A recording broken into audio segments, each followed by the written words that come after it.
to Discussions with the Writer Fred right here at Black Video Network in San Antonio, Texas. We are the voice for the Black community. Well, today, folks, I have special guests that have special training that we all need to know about. We know the problem that we're having in our homes with suicide, or just with general problems. And these folks I have today are here to talk to us about how we as Black people, not just Black people, every people, can try to deal with some of these problems. So I'd like to welcome Duane Snape. Yes, sir. And Dr. Tracy Unger to Discussion with the Writer Fred. Thank you, Fred, for the opportunity to be here. It's a great privilege to be at this platform to share some things that are near and dear to my heart, our heart. Absolutely, absolutely, yeah. Well, we're glad to have you here. Thank you. So, the name of your business is Chosen for Hope Counseling. Yes, sir. Would you tell us what Chosen for Hope Counseling is? So Chosen for Hope Counseling is an organization with clinicians and providers here in the San Antonio area, and we provide a number of treatment modalities, clinicians and providers of color to help meet the needs of mental health needs of the people in the San Antonio area. How many folks do you have working? So we're growing now, thank God, but we're at a point where we are at 8 to 10 therapists now. Oh, great. That's fantastic. And how long have you been in business? So I founded Chosen for Hope Counseling in 2019. Okay. So we've been up and running since about that time. Okay. What is your training? What makes it possible for you to sit down with people and give them hope to save their lives? Great question. So I'm a licensed professional counselor in the state of Texas, and we have a number of other clinicians and providers, social worker, Dr. Unger is a psychologist, and so every provider has their own state board, their professional prerequisites that they have to meet. They got to go to school, they take a license, have a board, and so that's important for you to be licensed in your practice, in your profession, in your respective state. Okay. Dr. Unger. Yes. Tell us about Dr. Unger. I'm a clinical psychologist licensed in both New York and Texas. I'm originally from the New York, New Jersey area. Came to San Antonio to work for the military. I did so for 12 years and then joined Chosen for Hope Counseling, working with Duane Snape. New York. Yes. So I bet you're happy not to be in that cold weather. Very much. That's why I'm here. That's part of the reason why I'm here in Texas. My wife and I just came back from Washington, D.C. We spent Thanksgiving and our 30th anniversary there. Oh, okay. Yeah. For 2 days, we couldn't leave the house. It was so cold. You know, we wanted to go to the museum and all this other stuff. No way. We're just going to sit here until this weather gets better. And it did get a little better before we left the other day. I'm glad. Yeah. I'm glad. But I think we've been here too long, and we're used to this nice warm weather and not those cold, miserable winters. I have to say, I was born in Saginaw, Michigan, so you know how cold it gets there. Yeah. So you mentioned, Mrs. Snape, that you are trying to reach our community, our people. What is the basic problem you have in doing that? There are a number of issues or challenges that we encounter. One of them is just the understanding of the importance of mental health in Hispanic and Latino and African American families. That's changing now, but it's still a struggle. Another struggle that a hurdle that we have to try and overcome here at Chosen for Hope Counseling is the awareness and understanding that there are clinicians of color, providers of color here in San Antonio.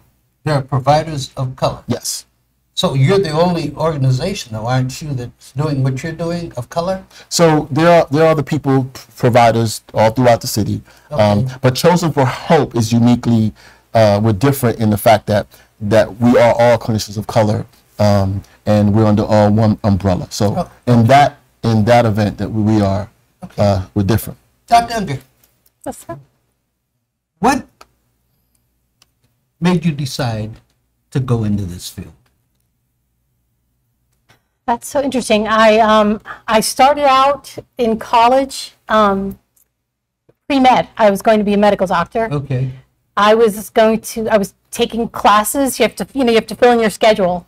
And I took some psychology classes and I was fascinated. And thus began the transition from a pre-med student to a psychology major, and then on to doctoral degree in clinical psychology. So where'd you go to school? So I went to New York University in Manhattan and for my undergraduate training, and then Long Island University has a Brooklyn campus for its doctoral psychology program, and so I went there. So yeah. Okay. And you, sir, what made you decide to take on this very, very difficult task of trying to, number one, help our people with mental problems, and then when you get someone, having to sit down and deal with it? So like Tracy, I'm another resident New Yorker living in the state of in the state of Texas. I'm from the Bronx. I joined the military when I was 18. Okay. And after my first job in the military, I retrained to become a mental health specialist, and I've been doing it ever since. So I've been doing it roughly 25-ish years, 25 to 30 years. Okay. And why did you decide San Antonio? Well, I got my initial training here. At Fort Sam. Okay. I was an instructor there, and here's been home ever since. Okay.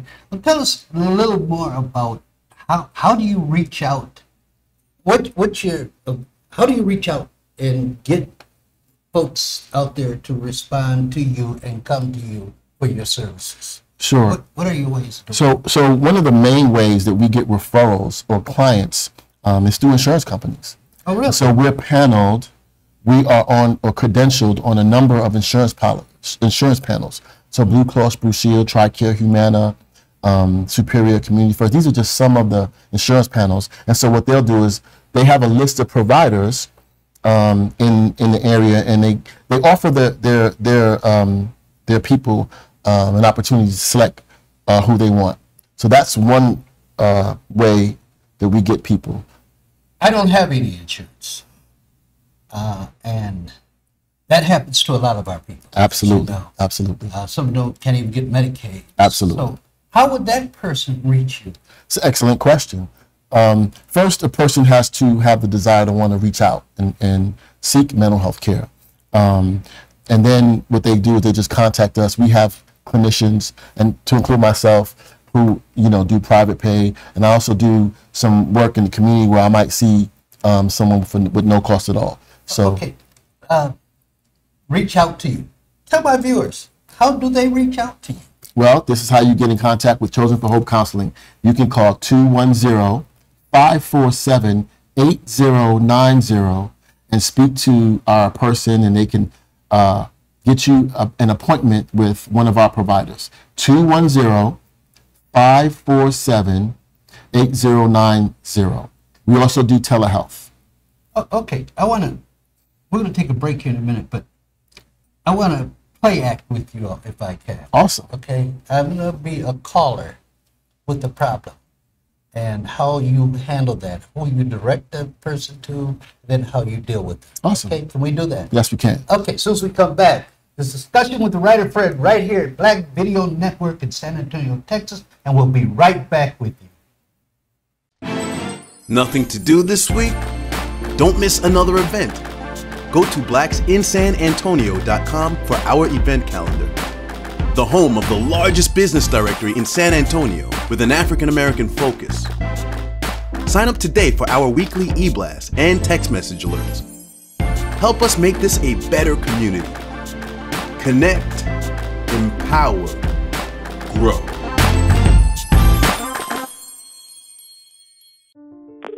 Hello, this is Cornell with Frost Bank. Hi there, this is Terry with Frost. Good evening, this is Franklin. This is Robert with Frost. Hello, this is Rosemary with Frost Bank.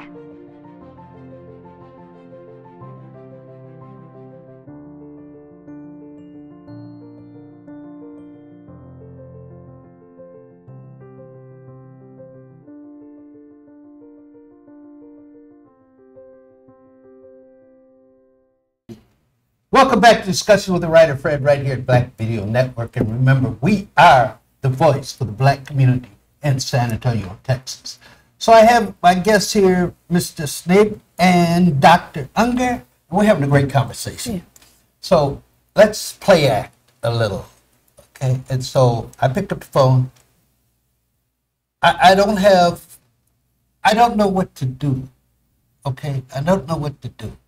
I pick up the phone and I call you all and say, I'm having a really hard time. Can you help me? What would be your next step? Who's the question for? Yeah. Oh, either one of you. So the first thing I would like to do is I want to connect with the individual. Okay. It's hard to build a rapport, establish a connection with someone over the phone. Okay, yes. Understood. I want to help them feel heard. Okay. And so once I help them to feel heard, that I'm listening to them, Okay. then we can go on and talk about why they called. Because it could go a number, they could be depressed, they could be anxious. Okay. Okay. Let me just add this. When you call a doctor, Right. I can tell you what happens when the person calls our let me give you a clinic. little Okay. story. I call a doctor. I got chest pain, doctor. Right. And the receptionist says, "Okay, who's your insurance? Who's your insurance?" You know, and that's what you get all the time with doctors, and it's a turnoff. And I like your approach. You don't do that. You want to connect with the person first. I think that's very important. But go ahead, Dr. Unger. Well, I was going to say that when the person calls, they will be greeted by our receptionist. Okay. And who will ask for a little information. How did they find us? Are they looking for a particular provider? Okay. Is there a particular problem they want addressed? So it's like the first contact is with our front desk manager. Absolutely. Yeah, Yes. and we'll get a little bit of basic information and assess as a person needs something right this moment, Okay. or just needs an appointment. Okay. And that if they will make an appointment based with a provider based on what the client is looking for. And of course, insurance will be a question. Okay. If there seems to be something urgent, we try to arrange like a quick, sometimes even free 15-minute assessment. Assessment? Yeah, Okay. and we try to see, get people plugged in as quickly as possible for that. And then if the person is not okay in that moment, we help direct some emergency services. But most of the time, there's distress, but they're okay, and we're getting them to the right provider. And then they're going to meet with the provider and get that kind of one-on-one. And you're a provider. I'm a provider, all the providers. You're a provider. Yes. Yes. I want to add this. Okay, sure. It's really important. All phone calls aren't equal. So someone could be calling to schedule an appointment Right. with a provider. If you are in crisis, you can call 988. So it's a mental health hotline. And so someone will talk to you at this moment, even as we speak. 988. 988. Okay. It's a hotline. Does that go to you all? No, it does not. It's anywhere in the continent of the United States. Okay. And you pick up the phone if you're in crisis, you need to talk to somebody, you can call them. Okay, and then they will refer. They'll keep the person on the line, and depending on what their issues, they will talk to them. Oh, okay. All right, let's get into some specifics, if you don't mind. Can you explain to us what is psychedelic integration? Oh yes, I'll speak on that. That's one of my areas of Okay. expertise. I'm not sure how familiar you are with the trends in mental health treatments. I'm familiar with psychedelic from a different perspective. From a different perspective, right. So in the field of psychology, we've come to understand the potentially really big benefits of some psychedelic substances. Okay. And so there are a lot of clinical trials that have been completed. I think most of them, the initial ones have been completed, but I'm not a policy person. I'm more the integration person, which is these treatments are being used either very specifically clinically, or the compounds. What I mean, the psychedelic compounds, or people are using them on their own because they have either heard of the benefits and have been able to access some psychedelic compounds. or, or they, like I said, they might have been given it clinically. And they might have just used it recreationally. So there are all these people out there hearing about the benefits of psychedelics and using them in various ways, having experiences, as you could imagine, when there is information out there about like the kinds of things that psychedelics do to your mind. Yes. And a lot of it can be very complicated. It can, all kinds of things can happen. And so people who have used these substances are looking for someone to help them. Oh, okay. Often make sense of that experience and take the benefit of that experience and keep it going forward in their life. So are you saying that you take what they have been psychedelically experiencing? Yeah. Yes. And you try to, I've always viewed that probably as a negative. So you try to turn that, if I'm correct, that negative into a positive for them? Well, we're actually saying in the behavioral health field that if you provide the right set, the right environment, and the right support, that there is no negative, that you can help people heal with these substances. So you don't even, however, some people may have a negative experience somehow, and we help with that as well. I'm kind of lost. Okay, sorry. Heal with these substances. Yes, emotional healing. Emotional healing. When you say substances, are you talking about different kinds of ways you can get high? Psychedelic? They are compounds that come from plants or laboratories.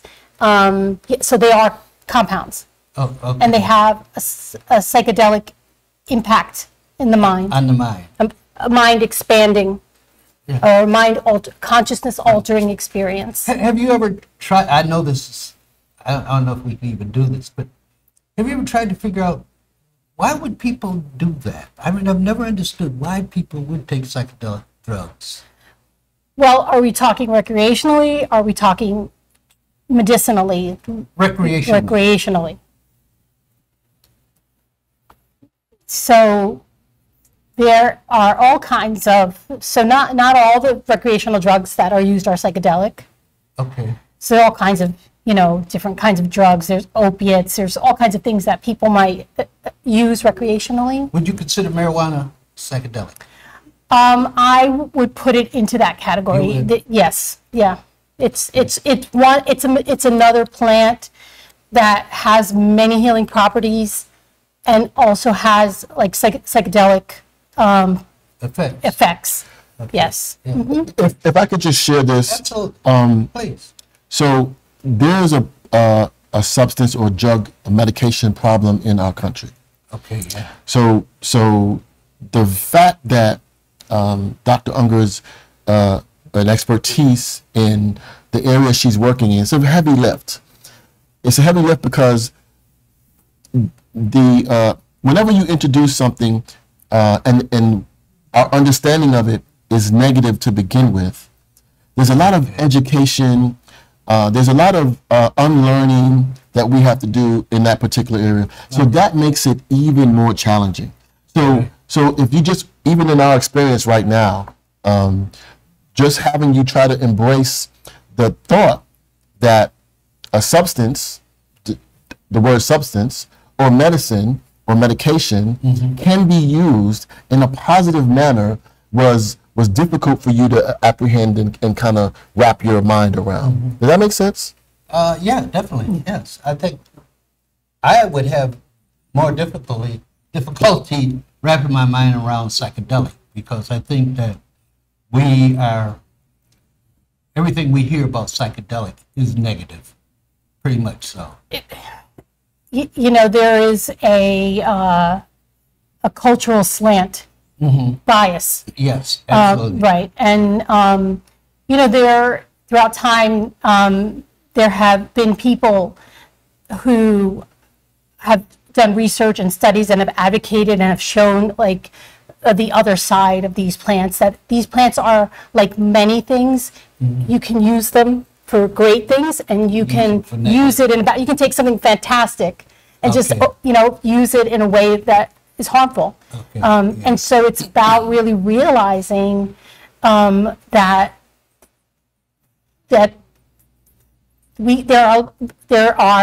it's very complicated, and that there are a lot of actually positive things that we're seeing that come out of this. Very good. Very good. Just to add a little piece to that. Sure. So you have to be at a particular level of mental, physical, emotional, and spiritual wellness before you're introduced to you. So you have to be a level of wholeness. You can't just if you're sick in the hospital and you just broke your leg, you can't be expected to go and do a marathon. No, absolutely. Yeah. Right. So you coming into it, you have to be at a certain level of, again, fitness, emotionally, physically, spiritually. And I think the thing to hit across is that it's very different using it recreationally. Clinically, it's very monitored, it's very safe, it's watched after, and it's not available to just everyone. There's a lot of screening, there's a lot that goes on before anyone is given anything like that. Okay. Thank you. We're going to take another break, and when we come back, I want to know about play therapy. Okay. We're going to take another break here with discussion with the writer Fred, and we'll be right back with you. We're all just trying to keep things running for those who rely on us. Ready? That's why we don't have time to be sick with the flu. And especially this year, no one has time to get sick. Get a flu shot for yourself and those around you too. Nothing to do this week? Don't miss another event. Go to blacksinsanantonio.com for our event calendar. The home of the largest business directory in San Antonio with an African American focus. Sign up today for our weekly e-blast and text message alerts. Help us make this a better community. Connect, empower, grow.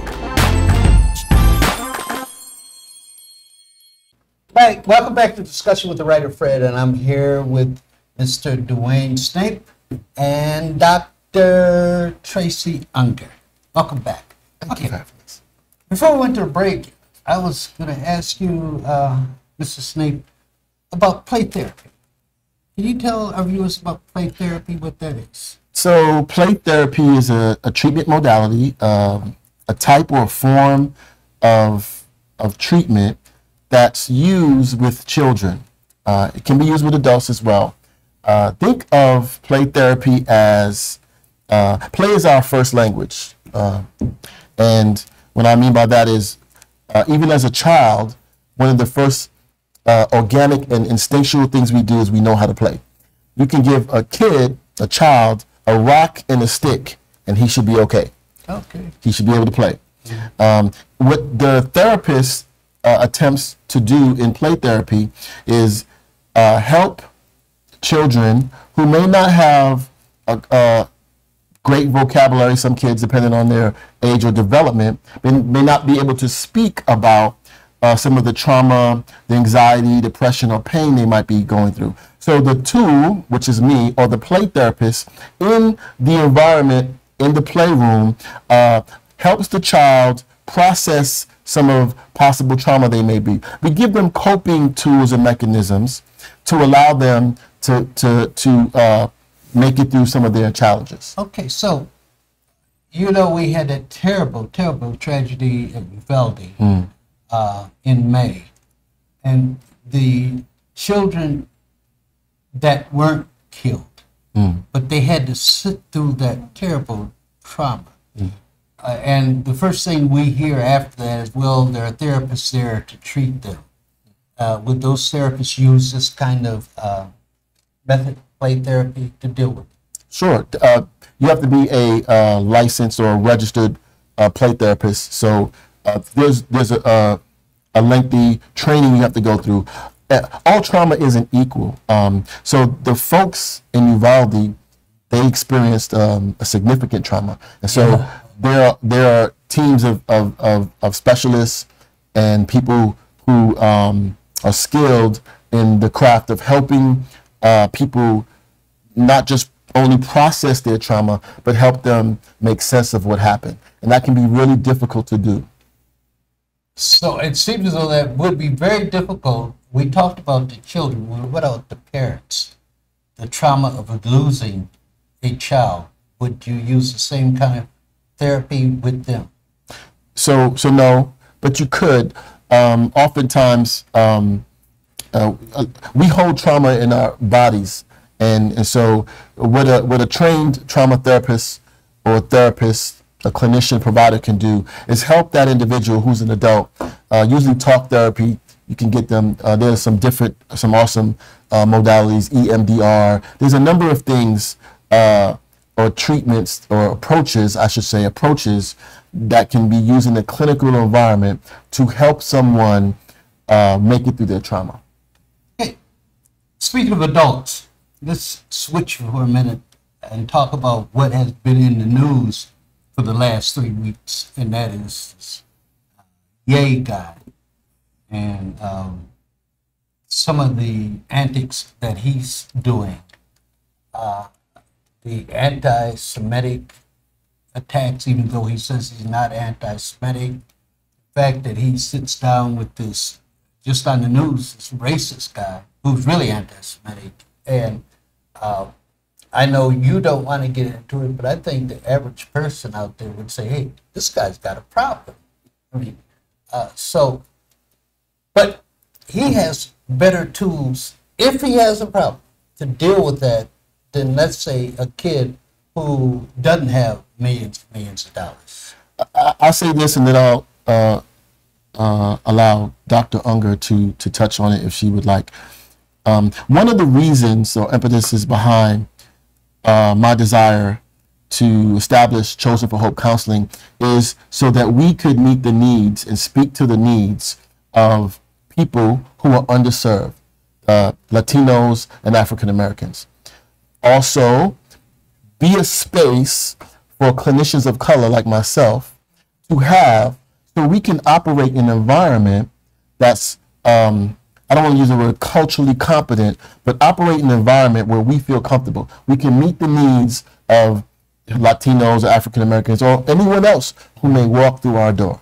Okay. Dr. Unger, you want to touch on that? I was just going to say, I worked doing trauma treatments for the military for 13 years. I still work, with trauma. That I wanted to say that our staff has many ex-service members, former service members, just a well-equipped team to be able to handle, trauma and all other kinds of conditions. So that's basically what I want to say, especially in the San Antonio area. With so much military, just how impressed I am with the staff, and that's why I'm there. Okay. The number of skills they have available for people. Do you want to say one quick thing, Dr. Unger and also the rest of the staff, we always talk about how our clients tell us, we looked high and low, we couldn't find someone who could understand us or somebody who looked like us. And it's so important, I believe, to have clinicians of color, providers of color, and have a space that we can practice and provide to people of who look like us. Okay, great. So we're ready to close. So final words, Dr. Unger, we'll start with you. Just thank you for letting us come here. I just wanted to say again, like how impressed I am with the staff, which is why I'm there, and that I do love the work that I do. And go to our website. There you can see the different providers listed and the different areas of expertise. And we'd be happy to talk to anybody that has questions. So again, thank you for the opportunity, because mental health is important. And if you're listening to us and you're struggling with your own personal mental health, we mentioned the hotline, the 988. Please call that number. If you would like an appointment, reach out to us at 210-547-8090. We would love to walk with you and hear you and connect with you to help you if you're going through a mental health issue at this time. Well, I want to thank you all for being here with Discussions with the Writer Fred. And to my viewers, if you have any semblance of a problem, don't let that problem grow and grow and grow, call these folks and they can help you. That's why they're here. They're committed to helping you. So please do that.